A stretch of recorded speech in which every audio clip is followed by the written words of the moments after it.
तो आज हम क्रिस्टल क्षेत्र सिद्धांत CFT के अंतर्गत डी कक्षकों का विपाटन और डी कक्षकों का विपाटन अष्टफल की संकुलों में, सम चतुष्फल की संकुलों में कैसे होता है, विपाटन ऊर्जा क्या होती है, विपाटन ऊर्जा किन तथ्यों पर निर्भर करती है, विपाटन ऊर्जा का संकुल के स्थायित्व से क्या संबंध है, ये सारी चर्चा करते हैं, इन्हें हम सीखते हैं और अंततः हम देखेंगे धातु कार्बोनिल, है ना। तो ये जो कि चैप्टर है उप सहसंयोजी यौगिकों का रसायन, उप सहसंयोजी यौगिकों का रसायन, जिसके अंतर्गत हमने कल पढ़ा था बेटा संयोजकता बंध सिद्धांत। संयोजकता बंध सिद्धांत अर्थात संकुलों में केंद्रीय धातु आयन और लिगेंड्स के बीच जो बनने वाला बंध होता है उसकी प्रकृति सहसंयोजी होती है। उस सहसंयोजी प्रकृति को स्पष्ट करने के लिए पॉलिन एवं स्लेटर ने संयोजकता बंध सिद्धांत दिया था और उस सिद्धांत के तहत या अंतर्गत हमने कल कुछ प्रमुख बिंदु या मुख्य उसके अभिप्रेत थे उसे पढ़ा और उसकी उपयोगिता पढ़ी थी। उपयोगिता में हमने देखा था कि समन्वय संख्या, जिन संकुलों में समन्वय संख्या 6 होती है, सिंपल है, वो अष्टफल की होते हैं। अष्टफल की संकुल में दो प्रकार का संकरण होता है, एक sp3d2 और दूसरा d2sp3। तो कब d2sp3 होगा, कब sp3d2 होगा, उस कॉन्सेप्ट को, उस अवधारणा को हमने कल पढ़ा था, ठीक।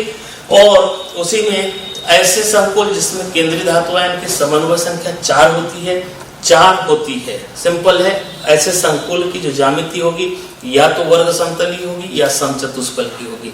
ये भी निर्धारण लिगेंड की प्रकृति करता है। ऐसे लिगेंड्स जिनमें वीक हो, मतलब दुर्बल क्षेत्र हो, उसमें दुर्बलता हो, तो ऐसे लिगेंड्स जनरली जो संकरण करते हैं, sp3 संकरण करते हैं, sp3 संकरण द्वारा संकुल का निर्माण करते हैं। जबकि ऐसे लिगेंड जो प्रबल होते हैं उनकी उपस्थिति में, चूंकि उपांतिम डी कक्षक जो होता है वो उसमें इलेक्ट्रॉनों का ओरिएंटेशन यानी अभिविन्यास होता है, कुंड के नियम के विपरीत इलेक्ट्रॉनों का चक्रण हो पाता है, और यदि युग्मन हो पाएगा तो ऐसी कंडीशन में dsp2 संकरण होगा और dsp2 संकरण के कारण जो संकुल की प्रकृति या ज्यामिति होती है वर्ग समतली। तो ये सब सारी चीजें हमने संयोजकता बंध सिद्धांत में इसके पहले पढ़ा है।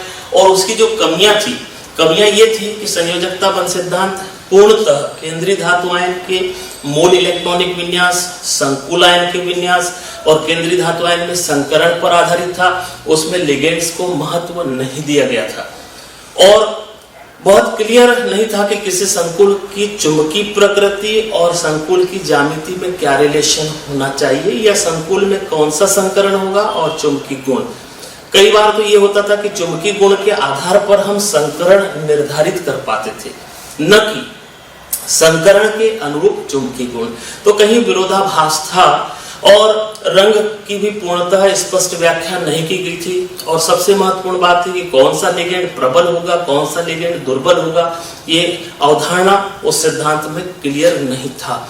उसी बात को ध्यान में रखते हुए, उन्हीं कमियों को ध्यान में रखते हुए क्रिस्टल क्षेत्र सिद्धांत दिया गया। ये सिद्धांत दिया था एच ब्रेथे ने, एच ब्रेथे एवं वान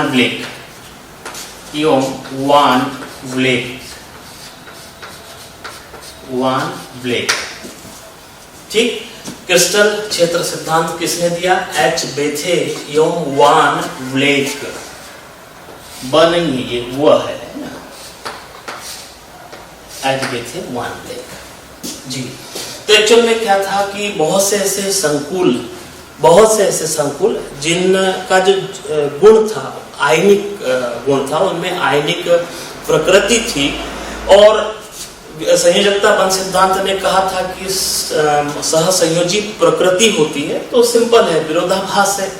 दूसरी बात कि एक्स किरण विश्लेषण है, पराबैंगनी किरण विश्लेषण है, मास स्पेक्ट्रोस्कोपिक एनालिसिस है, NMR है। ऐसे बहुत से स्पेक्ट्रोस्कोपिक एनालिसिस के आधार पर पाया गया कि बहुत से संकुल आयनिक प्रकृति के होते हैं। कहने का मतलब है कि संकुल में केंद्रीय धातु आयन एवं लिगेंड्स के बीच आयनिक प्रकृति का बंध बनता है। इस बात को स्पष्ट करने के लिए एच बेथे एवं वान ब्लेक ने इस सिद्धांत की स्थापना की, जिसका नाम है क्रिस्टल क्षेत्र सिद्धांत। इस सिद्धांत में बेटा सबसे महत्वपूर्ण बात यह है कि इसमें लिगेंड्स को महत्व दिया गया। इसमें कहा गया कि जो ऋणात्मक लिगेंड होते हैं, जो ऋणात्मक लिगेंड होते हैं, उन्हें बिंदु आवेश माना गया। लिगेंड इनको बिंदु ऋण आवेश माना गया जी। दूसरा कि यदि कोई उदासीन लिगेंड हो तो हो सकता है उसके साथ दो कंडीशन, ये ध्रुवीय हो सकता है, ध्रुवीय अणु के रूप में हो सकता है। इसका मतलब इसके पास में दो ध्रुव होंगे, पॉजिटिव और नेगेटिव। और तीसरा कि कोई अध्रुवी हो तो उसमें ध्रुवीयता उत्पन्न हो जाती है, अध्रुवी अणु के रूप में हो, क्या उदासीन लिगेंड, तो उसमें प्रेरित ध्रुवण के द्वारा दो ध्रुव उत्पन्न हो जाते हैं, उत्पन्न होते हैं। ये है तो इस सिद्धांत की सबसे पहली बात थी कि ऋणात्मक लिगेंड को नेगेटिव पॉइंट चार्ज बिंदु ऋणात्मक आवेश माना गया। दूसरा उदासीन लिगेंड दो प्रकार के हो सकते हैं, हो सकता है ध्रुवीय अणु के रूप में हो तो सिंपल उसके पास में धनात्मक ऋणात्मक दो ध्रुव होंगे ही। और मान लीजिए कोई ऐसा उदासीन लिगेंड जो अध्रुवीय हो तो इंड्यूस्ड पोलराइजेशन जिसे कहा जाता है, प्रेरण के द्वारा उसमें दो प्रकार के ध्रुव उत्पन्न होते हैं। ये पहला कॉन्सेप्ट था। दूसरी बात कहा उन्होंने कि इसमें मेटल आयन, धातु आयन जिसको हम केंद्रीय धातु आयन कहते हैं, धातु आयन एवं लिगेंड्स के मध्य या बीच स्थिर वैद्युत आकर्षण बल कार्य करता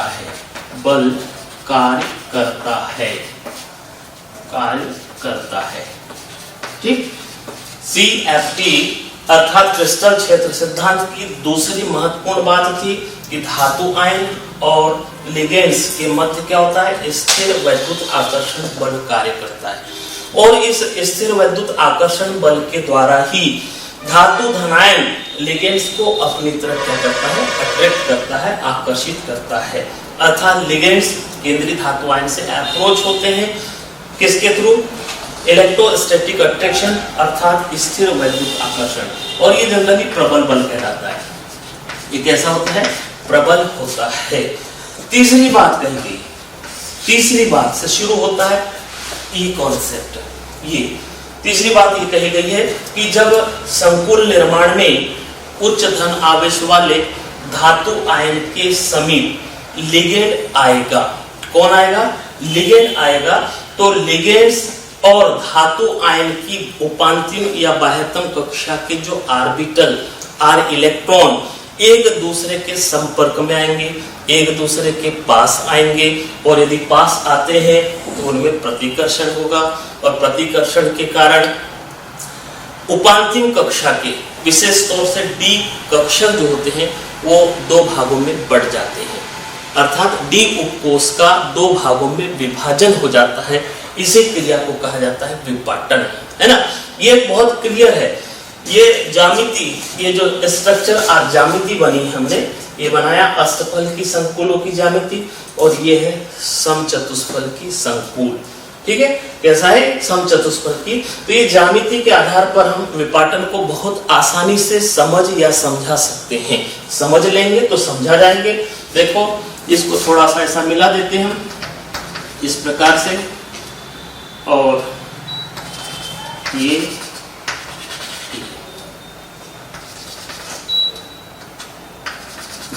ये जो आकृति होती है जो डॉटेड लाइन के बीच बनी है, एक्चुअल में ये आकृति है समचतुष्फल की।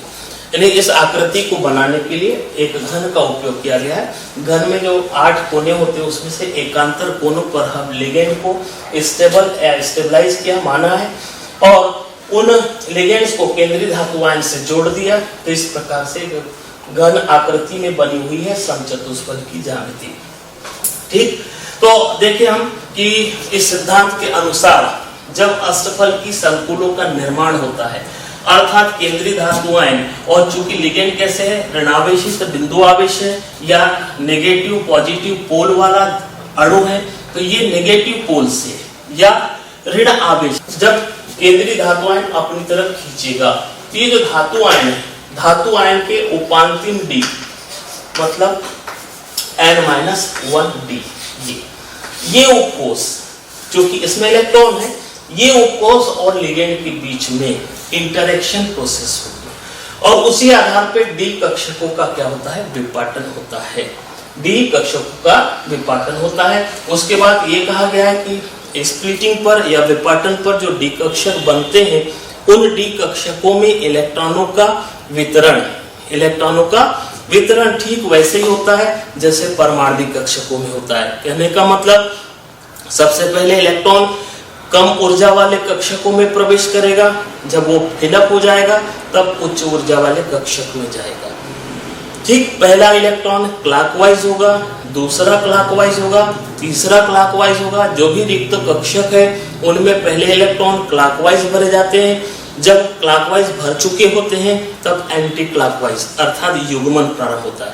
तो सारी शर्तें जो पढ़ा था हमने वो यहाँ पर भी लागू होगी। तो इस प्रकार से इस ज्यामिति मतलब इसमें जो चौथा पॉइंट होगा उसमें हम देखेंगे कि अष्टफल की संकुलों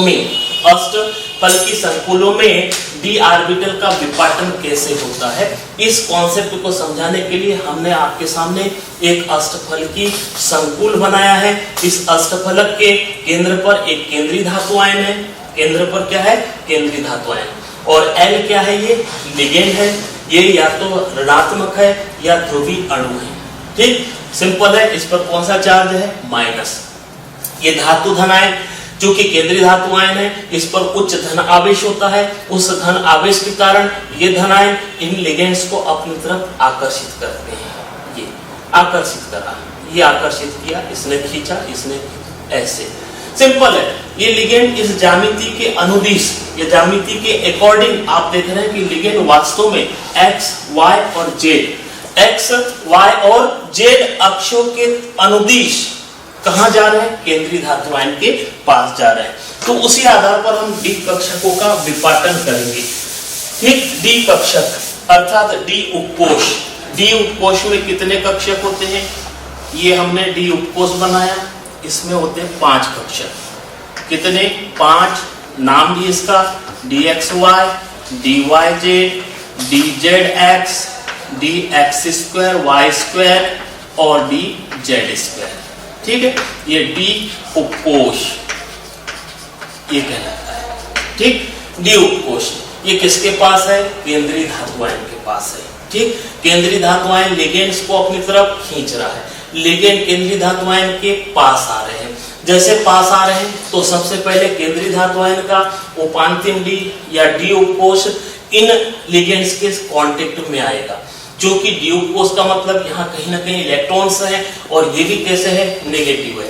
नेगेटिव इलेक्ट्रॉन नेगेटिव सिंपल है। इनमें क्या होगा प्रतिकर्षण होगा और प्रतिकर्षण के कारण सामूहिक तौर पे ये पूरे जो डी कक्षक है इनकी ऊर्जा कुछ बढ़ जाती है। काय के कारण प्रतिकर्षण के कारण। किसके बीच प्रतिकर्षण हो रहा है केंद्रीय धातु आयन की डी उपकोष या कक्षक तथा लिगेंड अर्थात नेगेटिव आवेश के बीच प्रतिकर्षण और प्रतिकर्षण के कारण पूरे डी कक्षकों की ऊर्जा में वृद्धि। इसे कहा जाता है मूल अवस्था। ये हो गया मूल अवस्था ग्राउंड स्टेट। इसको फर्स्ट एनर्जी स्टेट कहा जाता है और ये कहलाता है हाइपोथेटिकल एनर्जी स्टेट सेकेंड ऊर्जा अवस्था द्वितीय। ऊर्जा अवस्था द्वितीय ये अधिकल्पित ऊर्जा अवस्था कहलाती है। ठीक है, तो कब है ये सिचुएशन कब है जब लिगेंड्स पर्याप्त दूरी पर सारे लिगेंड्स का सामूहिक रूप से एक समान इस पे प्रतिकर्षण, ठीक है। प्रतिकर्षण का मतलब इसका डी उपकोष और इन लिगेंड्स के बीच में क्या हो रहा है, समान रूप से प्रतिकर्षण हो रहा है। ऐसी अवस्था में पूरे डी उपकोष की ऊर्जा बढ़ जाएगी और ये अधिकल्पित ऊर्जा अवस्था सेकंड प्राप्त होगी, ठीक। अब उसके बाद देखो और लिगेंड जब पास में आएगा, किसके पास आएगा, केंद्रीय धातु आयन के पास आएगा, तो सीधी सी बात है ऐसे डी कक्षक जो एक्सियल है, ऐसे डी कक्षक जो एक्सियल है, ये थोड़ी सी बात क्लियर होना चाहिए। एक्सियल का मतलब क्या होता है, तो बेटा आप लोगों ने डी उपकोष या डी कक्षक पढ़ा होगा, तो उसमें आपने ऐसी आकृतियां बनाई होगी कभी, डी कक्षकों की आकृति, ये हो गया। हमने 5 कक्षक बनाना चाहा, हमें बनाना क्या है, dxy, तो हम क्या करते हैं, इसको x और इसको मान लेते हैं y। यदि हमें बनाना हो dyz, तो इसको क्या मान लिया, y और इसे मान लिया z। और ध्यान से देखिए बहुत ही सरल कॉन्सेप्ट है ये, dzx, इसको मान लिया आपने z, तो इसको मान लिया x। अब हमें क्या बनाना है, dx² y², तो इसे x मान लिया और इसे y मान लिया, ठीक। और फाइनली एक होता है dz², ठीक। तो इसमें आप इसको z मान लीजिए, इसको x y कुछ भी मान सकते हैं। इस प्रकार से आपने डी उपकोष की 5 कक्षक, जिसमें इन कक्षकों की ये जो ज्यामिति है, आकृति है, इसे देखिएगा, ये है डी, ये कहलाता है dxy। इनको क्या कहते हैं, लूप्स या पालियां कहा जाता है। और पालियों के बीचों बीच से एक लाइन गुजरती है, एक रेखा है, एक तल है, एक अक्ष है, इसको कहा जाता है नाभिकीय अक्ष। क्या कहते हैं इसको, नाभिकीय अक्ष। और ये कौन सी अक्ष है, त्रिविमीय अक्ष। नाभिकीय अक्ष और त्रिविमीय अक्षों के बीच कितने का कोण है, 45 का। क्या नाभिकीय अक्ष एक्स अक्ष पर है, क्या नहीं है, मतलब अक्ष से दूर है, इसलिए इसे कहा जाता है नॉन एक्सियल, अअक्षीय कक्षक, अअक्षीय कक्षक। वैसे यहां पर भी होगा बेटा, ये नॉन एक्सियल डी कक्षक इस प्रकार से, ऐसे यहां पर भी होगा। ये 3 डायग्राम है, तीनों में डिफरेंस है एक्सिस, यहाँ X Y, Y Z, Z X, जबकि लूप्स या पालियां एक जैसे हैं, है ना। और इसमें सब में देख रहे हो कि जो नाभिकीय अक्ष है और एक्स वाई जेड जो भी अक्ष है, ये अक्ष एक दूसरे के संपाती है क्या, नहीं है। यहाँ पे भी आप देख रहे हैं नहीं है, सिंपल है। ये 3 कक्षक क्या कहलाते हैं, नॉन एक्सियल। क्या कहलाते हैं, नॉन एक्सियल। और इनको कहा जाता है T2G कक्षक। क्या कहते हैं, T2G कक्षक। Triply degenerate orbital, triply degenerate orbital के नाम से जाने जाते हैं। अब आया dx² y²। यहां पर देखो, आप खुद देखिए, ये जो लूप्स के बीचों बीच से अक्ष जाती है वो नाभिकीय अक्ष है। नाभिकीय अक्ष और एक्स अक्ष एक दूसरे के संपाती है, इसीलिए इसे कहा जाए एक्सियल। इसका नाम क्या होगा, एक्सियल। वैसे यहां पर आप देख रहे हैं नाभिकीय अक्ष, कक्षकों का नाभिकीय अक्ष और त्रिविमीय अक्ष एक दूसरे के संपाती है, इसलिए इन्हें कहा जाता है एक्सियल, अक्षीय। जी, तो क्लियर हो गया कि डी उपकोष में कुल कक्षकों की संख्या 5। 5 में से 3 कैसे हैं, नॉन एक्सियल, और 2 कैसे हैं, एक्सियल। नॉन एक्सियल मतलब अक्षीय, ऐसा लिखो, ये है अक्षीय, और एक्सियल मतलब अक्षीय। ठीक है ना। तो इस प्रकार से 5 डी कक्षकों में से 3 डी कक्षक नॉन एक्सियल है और 2 कैसे हैं, एक्सियल है। अब उस कॉन्सेप्ट को यहाँ लेके चले।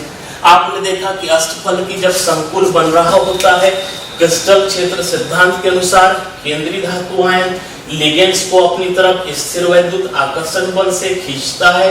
जैसे जैसे लिगेंड पास में आते हैं तो लिगेंड के उपांतिम कोष के जो डी कक्षक है वो या उनके इलेक्ट्रॉन तथा लिगेंड इनमें क्या होगा, प्रतिकर्षण होगा। क्यों? क्योंकि लिगेंड नेगेटिव है और डी कक्षक में इलेक्ट्रॉन भी कैसे है, नेगेटिव है, तो समान आवेश में प्रतिकर्षण होगा। ऐसे डी कक्षक जो अक्षों पर है, अक्षों पर है मतलब ये लिगेंड के सीधे कांटेक्ट में आएंगे, सीधे कांटेक्ट में डायरेक्ट इंटरेक्शन होगा और प्रतिकर्षण के कारण उनकी ऊर्जा क्या होगी, बढ़ जाएगी। मतलब यहां से मैं इन डी कक्षकों को दो भागों में बांट रहा हूं, ये बांटा।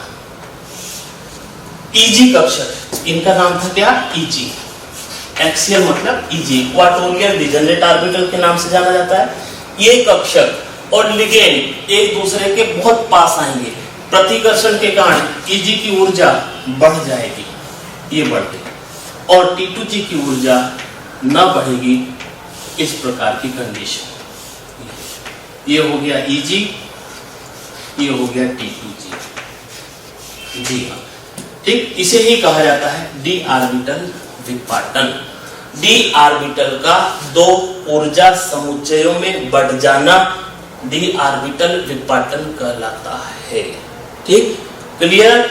तो इस प्रकार इन दोनों के बीच जो भी ऊर्जा हो, एनर्जी क्या होगी, चूंकि ऑक्टाहेड्रल है मतलब अष्टफल की है, ऐसा लिख दिया।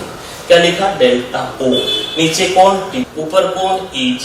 Eg मतलब एक्सियल डी ऑर्बिटल, T2G मतलब नॉन एक्सियल डी ऑर्बिटल।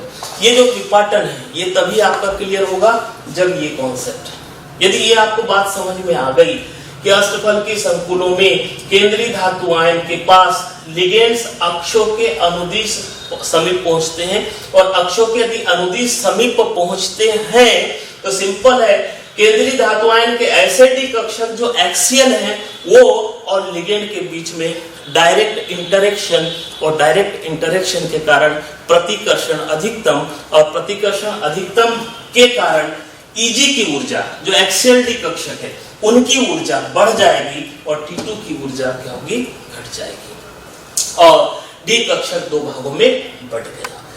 इस अवधारणा को कहा जाता है डी कक्षकों का विपाटन, किसमें, अष्टफल की संकुलों में। ठीक, यही पर मैं चतुष्फल की संकुलों का भी डायग्राम बना रहा हूं। ये देखिए, अब यहां देख रहे हैं ये समचतुष्फल की संकुल बनाया हमने, दिख रहा है आपको, कौन सा वाला है, डॉटेड लाइन से बना जो डायग्राम है ये समचतुष्फल की, समचतुष्फलक के चार कोने हैं ये, जिस पे लिगेंड को दर्शाया गया है। ठीक है, ये चार कोने और ये जो त्रिविमीय अक्ष है ये अलग अलग है। तो आपको दिख रहा है कि समचतुष्फल की संकुलों में लिगेंड्स केंद्रीय धातु आयन के पास, किसमें, समचतुष्फल की संकुलों में लिगेंड्स केंद्रीय धातु आयन के पास कैसे आ रहे हैं, क्या अक्षों के अनुदिश आ रहे हैं, क्या ना, क्या XYZ अक्षों के तहत अंदर जा रहे हैं, क्या ना। ठीक है, कैसे जा रहा है, इस लिगेंड को देखो तो आप देखेंगे X और Y अक्षों के बीचों बीच से जा रहा है। इट मींस यहां लिगेंड्स का जो प्रवेश है, लिगेंड्स जो केंद्रीय धातु आयन के पास जा रहा है वो नॉन एक्सियल डायरेक्शन में जा रहा है, नॉन एक्सियल डायरेक्शन से जा रहा है। तो सिंपल है, ऐसी सिचुएशन में ये डायग्राम हो जाएगा। ये बनाया हमने डी कोस के डी कक्षक, हाइपोथेटिकल एनर्जी स्टेट जे बन गया आपके पास में, ये हो गया 5, ये कहलाएगा वही dxy dyz dzx, ये हो गया नॉन एक्सियल डी कक्षक, ये हो गया dx² y² और dz²। ये दो डी कक्षक कैसे हैं, एक्सियल है। ठीक, यहाँ फिर उन्हीं को हमने बना दिया, ये कहलाता है मूल अवस्था, मूल अवस्था, मूल अवस्था नंबर 1। इसे क्या कहते हैं, अधिकल्पित, अधिकल्पित कल्पित ऊर्जा अवस्था, ऊर्जा अवस्था सेकेंड। ये हो गया, ये था फर्स्ट, ये है सेकेंड। और इसके बाद अब यहां बढ़ेगा ये, तो जैसा कॉन्सेप्ट कह रहा है, जैसा सिद्धांत कह रहा है, जैसा ये डायग्राम कह रहा है, इस डायग्राम में देखिए आप कि लिगेंड्स कैसे गया केंद्रीय धातु आयन के पास, नॉन एक्सियल, ठीक, अक्षों के अनुदिश नहीं जा रहा है, अक्षों पर होकर नहीं जा रहा है, अक्षों के बीचों बीच से होके जा रहा है। तो सिंपल है, ऐसे डी कक्षक जो नॉन एक्सियल है, और वो कौन से है, ये तीन, ये और लिगेंड के बीच सीधे प्रतिकर्षण के कारण इनकी ऊर्जा, नॉन एक्सियल डी कक्षकों की ऊर्जा ये बढ़ जाएगी, और दो जो डी कक्षक है एक्सियल, उनकी ऊर्जा क्या होगी, घट जाएगी। ये जो एनर्जी गैप है इसे डेल्टा टी से दर्शाएं, ये कहलाता है स्प्लिटिंग एनर्जी, विपाटन ऊर्जा चतुष्फल की संकुलों में और विपाटन ऊर्जा अष्टफल की संकुलों में। अष्टफल की मतलब ऑक्टाहेड्रल, ऑक्टाहेड्रल का O है और यहाँ टेट्राहेड्रल का T है। तो इस प्रकार से डी कक्षकों का अष्टफल की और समचतुष्फल की संकुलों में विपाटन होता है। ये मुख्य है क्रिस्टल क्षेत्र सिद्धांत का कॉन्सेप्ट, ठीक है, क्लियर है। ये जो ज्यामिति है, ये जो आकृति है, इसी आकृति के हिसाब से आप सोचना शुरू करिए। आपके दिमाग में बात है कि केंद्रीय धातु आयन लिगेंड को अपनी तरफ खींच रहा है, लिगेंड केंद्रीय धातु आयन के पास आ रहे हैं। अब केंद्रीय धातु आयन है, उसकी बाह्यतम कक्षा में कुछ इलेक्ट्रॉन है, बाह्यतम कक्षा में विशेष तौर से उपांतिम कक्षा का जो डी कक्षक है, वो डी कक्षक और लिगेंड के बीच रिलेशन देखना है, क्या है। तो अष्टफल की संकुलों में ज्यामिति ये कह रही है कि लिगेंड कैसे प्रवेश कर रहा है, कैसे पास जा रहा है, केंद्रीय धातु आयन के पास कैसे जा रहा है, अक्षों पर जा रहा है। तो सीधी सी बात है, अक्ष पर जाएगा तो जो डी कक्षक एक्सियल है वो और लिगेंड में प्रतिकर्षण अधिकतम होगा, और वो है Eg। Eg और लिगेंड में प्रतिकर्षण के कारण Eg की ऊर्जा बढ़ जाएगी और T2G की कम हो जाएगी। यहां देख रहे हैं आप समचतुष्फल की में ये आकृति ये कह रही है कि लिगेंड सच में केंद्रीय धातु आयन के पास एक्स वाई जेड अक्षों पर नहीं जा रहा है, बल्कि इन अक्षों के बीचों बीच से होकर पास में जा रहा है। तो मेटल आयन केंद्रीय धातु आयन का कौन सा डी कक्षक यहाँ इसके रास्ते में आएगा, कौन सा डी कक्षक आएगा, नॉन एक्सियल। ये डी कक्षक आएंगे इसके रास्ते में, और आएंगे तो सीधी सी बात है, लिगेंड और इसके बीच प्रतिकर्षण अधिकतम, प्रतिकर्षण अधिकतम यानी इसकी ऊर्जा बढ़ जाएगी और इसकी घट जाएगी। क्लियर। इस प्रकार से डी कक्षकों का विपाटन पढ़ा जाता है क्रिस्टल क्षेत्र सिद्धांत के अंतर्गत। ठीक, अब हम बात करते हैं इनमें इलेक्ट्रॉन भरने का। जैसे यहाँ एक इलेक्ट्रॉन है, ये यहाँ रहेगा, कहाँ रहेगा, यहाँ पर, ठीक, क्योंकि इसकी ऊर्जा कम है, इसकी ऊर्जा ज्यादा है। यदि एक इलेक्ट्रॉन ये हो तो कहाँ आएगा, यहाँ, और हो तो यहाँ, और हो तो यहाँ युग्मन होगा, और हो तो यहाँ युग्मन होगा, और हो तो यहाँ युग्मन होगा। इस प्रकार से कितने इलेक्ट्रॉन, यहाँ 6 इलेक्ट्रॉन ऐसे भरे जाएंगे। क्यों, क्योंकि इसकी ऊर्जा कम है, इसकी ज्यादा है। आबाओं के हिसाब से पहले उस उपकोष में, उस कक्षकों में इलेक्ट्रॉन प्रवेश करते हैं जिसकी ऊर्जा कम होती है। जब ये पूर्णतः भर जाए तब इसमें प्रवेश करेगा। मतलब ये सिचुएशन में इलेक्ट्रॉन यहाँ जाएगा। पहला इलेक्ट्रॉन कैसा होगा, क्लॉकवाइज होगा। दूसरा इलेक्ट्रॉन फिर कैसा होगा, यहाँ क्लॉकवाइज होगा। फिर तीसरा इलेक्ट्रॉन ये एंटी क्लॉकवाइज, ये हो गया इस प्रकार से। तो यहाँ पर जो भी इलेक्ट्रॉनों का वितरण है, ठीक वैसे ही उनका बहुलता नियम, अपबाव सिद्धांत, अपवर्जन नियम इसके अनुरूप ही होते हैं। कहीं कोई विरोधाभास नहीं है, कहीं कोई कंट्रडिक्शन या प्रॉब्लम नहीं है। तो इस प्रकार से इलेक्ट्रॉनों का डिस्ट्रीब्यूशन भी हो गया। अब बात करते हैं विपाटन ऊर्जा की। सिंपल है, डी कक्षकों के दो ऊर्जा अवस्थाओं में, दो ऊर्जा समुच्चयों में बढ़ जाने के बाद दोनों ऊर्जा समुच्चयों के बीच ऊर्जा का जो अंतर है उसे कहा जाता है विपाटन ऊर्जा, स्प्लिटिंग एनर्जी। इसमें और छोटी सी चीज आती है कि यहां से देखो ये कक्षक, ये जो कक्षक बना है, इस कक्षक को देखो, इसकी ऊर्जा अवस्था अधिक है, इसकी कम है। का मतलब ये बनते समय ऊर्जा उत्सर्जित हुई होगी और इसके बनते समय ऊर्जा अवशोषित हुई होगी। तो अवशोषित और उत्सर्जित या उत्सर्जित और अवशोषित, इन दोनों ऊर्जाओं का जो अंतर होता है ये डिसाइड करता है क्रिस्टल की स्टेबिलिटी को, क्रिस्टल के स्थायित्व को, और उसे कहा जाता है क्रिस्टल क्षेत्र स्थायीकरण ऊर्जा। स्थायीकरण ऊर्जा किसको, जितना उत्सर्जित करके यहाँ गया और जो अवशोषित करके यहाँ गया, इन दोनों ऊर्जाओं का अंतर क्रिस्टल क्षेत्र स्थायीकरण ऊर्जा कहलाती है। तो इस प्रकार से क्रिस्टल क्षेत्र सिद्धांत को समझाया जा सकता है, और इस सिद्धांत के आधार पर हम किसी भी संकुल के रंग को बहुत आसानी से, चुंबकीय गुणों को, स्थायित्व को आसानी से समझा सकते हैं। लेकिन ये तय है कि यह सिद्धांत संकुलों में दर्शाता है कि केंद्रीय धातु आयन एवं लिगेंड्स के बीच जो बंध होता है उसकी प्रकृति आयनिक होती है। प्रश्न है, पूछ लिया कि क्रिस्टल क्षेत्र सिद्धांत के अनुसार केंद्रीय धातु आयन एवं लिगेंड के बीच बनने वाले बंध की प्रकृति होगी, तो आपको बताना पड़ेगा कि बंध की प्रकृति आयनिक होगी। इसके पहले हम पढ़ा था संयोजकता बंध सिद्धांत। तो संयोजकता बंध सिद्धांत क्या दर्शाता है, केंद्रीय धातु आयन एवं लिगेंड के बीच बनने वाले बंध की प्रकृति सहसंयोजी। ठीक है, इसी प्रकार से इसके पहले जो सिज्विक कॉन्सेप्ट पढ़ा था, सिज्विक की इलेक्ट्रॉनिक अवधारणा, वो स्पष्ट करता था कि केंद्रीय धातु आयन और लिगेंड के बीच में उप सहसंयोजक बंध बनता है ना। तो अलग अलग सिद्धांत बंध की प्रकृति को अलग अलग ढंग से एक्सप्लेन करते हैं, सारी जानकारी आपको पता हो। ठीक, इसी बात को ध्यान में रखते हुए, है ना, क्रिस्टल क्षेत्र विपाटन ऊर्जा के अकॉर्डिंग ही लिगेंड्स के इस की जो प्रबलता है उसका क्रम निर्धारित किया। किसने किया? एजबेथे एंड वान ब्लेक ने। इस सिद्धांत ने कहा कि कौन सा लिगेंड प्रबल होगा, कौन सा लिगेंड दुर्बल होगा, इनका एक क्रम है। इस क्रम को कहा जाता है स्पेक्ट्रो सीरीज।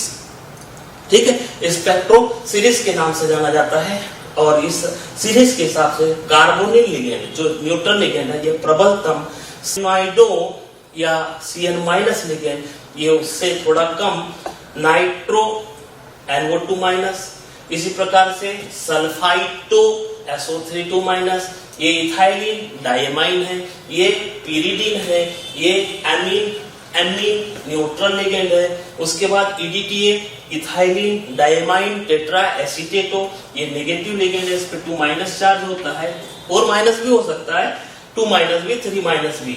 ठीक, तो ये वेरिएबल 1- से लेके 4- तक बैलेंस होता है EDTA। फिलहाल हम यूज करते हैं जनरली 2- के रूप में। फिर H2O ऑक्सलेटो हाइड्रोक्सो फ्लोराइडो क्लोराइडो ब्रोमाइडो आयोडाइडो। ठीक, ये लिगेंड्स का क्रम, यानी कौन सा लिगेंड प्रबल होगा, J, कौन सा दुर्बल होगा, ये कॉन्सेप्ट क्रिस्टल फील्ड थ्योरी ने बताया, जबकि इसको यूज किया गया था पहले संयोजकता बंध सिद्धांत। संयोजकता बंध सिद्धांत ने ये नहीं बताया कि CN- प्रबल लिगेंड है और F दुर्बल है, और क्यों है। ये सिद्धांत इस बात को बताता है कि ये जो लिगेंड्स है इनके बीच जो एनर्जी गैप है, जिसके लिए जितना ज्यादा ऊर्जा अंतर होगा उतना प्रबल होगा। तो इस प्रकार से वैश्लेषिक एनालिटिकल करके, इस मतलब उसका विश्लेषण करके एक क्रम दिया गया। ये बिल्कुल महत्वपूर्ण हमने लिगेंड लिखा बेटा, ये क्रम आपको बहुत जरूरी याद रखना। और भी लिगेंड्स है, आपने पढ़ा होगा, लिगेंड्स बहुत है हमारे पास, लगभग 65-70 लिगेंड्स है। उनमें से कुछ एकदम कॉमन लिगेंड CN- आता ही है, NO2- आता है, SO3 आता है, इथाइलिन डायमाइन। ठीक, इथाइलिन डायमीन ये बाइडेंटेड लिगेंड है, pyridine monodentate, ammonia monodentate neutral ligand, EDTA tetradentate negative ligand, H2O aqua monodentate ligand है, ऑक्सलेटो बाइडेंटेड लिगेंड है, 2- चार्ज है, हाइड्रोक्सो OH- मोनोडेंटेड लिगेंड है। इसे हम और एक जगह यूज करते हैं, वो है ब्रिज लिगेंड के रूप में। इसी प्रकार से फ्लोराइडो क्लोराइडो ब्रोमाइडो आयोडाइडो। तो संकुलों को पढ़ना हो, मेरी बात ध्यान रखिए, संकुलों को यदि पढ़ना हो, समझना बहुत अच्छे से हो, तो ये तय मान के चलिए लिगेंड्स का ज्ञान बहुत जरूरी है। बिना लिगेंड्स के ज्ञान के, बिना लिगेंड्स को लर्न किए हम संकुलों को बहुत अच्छा समझ नहीं सकते, न ही संकुल पर आधारित प्रश्न कर सकते हैं। यदि संकुलों में केंद्रीय धातु आयन की ऑक्सीकरण संख्या ज्ञात करना हो, संकुलों का IUPAC नामकरण ज्ञात करना हो, संकुलों में प्रभावी परमाणु संख्या ज्ञात करना हो, इन सब के लिए लिगेंड्स बहुत जरूरी है। ठीक, तो लिगेंड्स आपके तैयार हैं। तो इस प्रकार से ये था क्रिस्टल क्षेत्र सिद्धांत, जिसमें हमने पढ़ा डी कक्षकों का विपाटन अष्टफल की और समचतुष्फल की संकुलों में, और ये दोनों आपके डायग्राम बने हुए हैं। बहुत क्लियर है, ये याद नहीं करना है कि अष्टफल की में EG ऊपर, ऐसा याद नहीं, आप इसको ध्यान रखिए। ये कॉन्सेप्ट क्लियर करता है कि अष्टफल की संकुल में लिगेंड अक्षों के अनुदिश केंद्रीय धातु आयन के पास आते हैं। और सोच लीजिए कौन सा डी कक्षक अक्षीय होता है, DX2, Y2 और DZ2, उसको क्या कहते हैं, EG कहा जाता है। मतलब लिगेंड और EG के बीच अधिकतम प्रतिकर्षण ऊर्जा अधिक हो जाएगी, ये हो गया।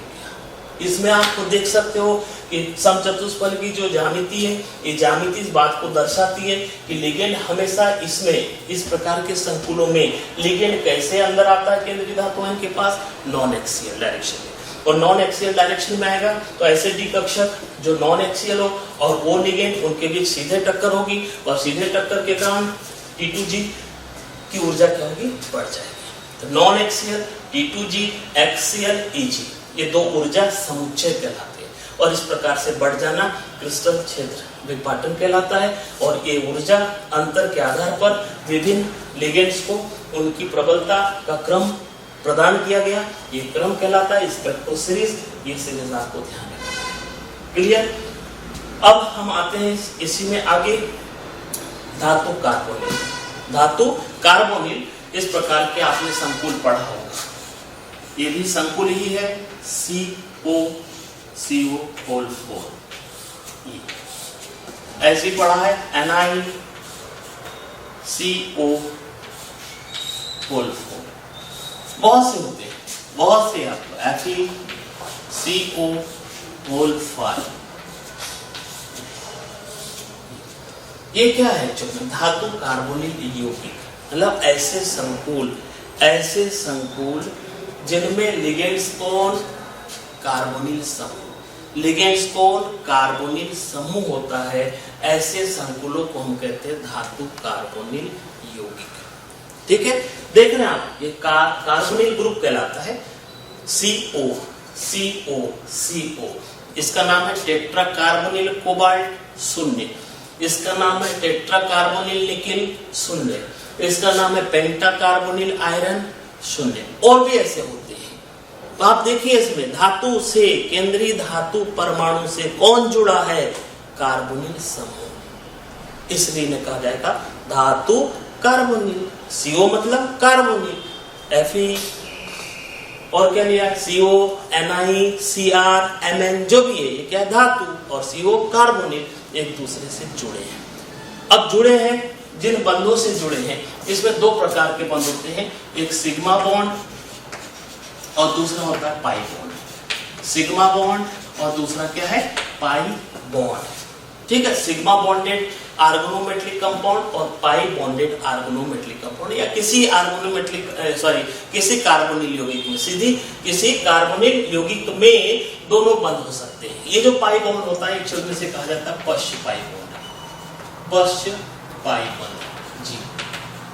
ठीक, बहुत शुरू में हम अतिव्यापन पढ़ा था, याद हो तो हमने पढ़ा था कि समाक्ष अतिव्यापन पर सिग्मा बंध बनता है, और साइड वाइज अतिव्यापन होता है जिसको पार्श्ववर्ती अतिव्यापन कहते हैं, उसमें कौन सा बंध बनता है, पाई बनता है।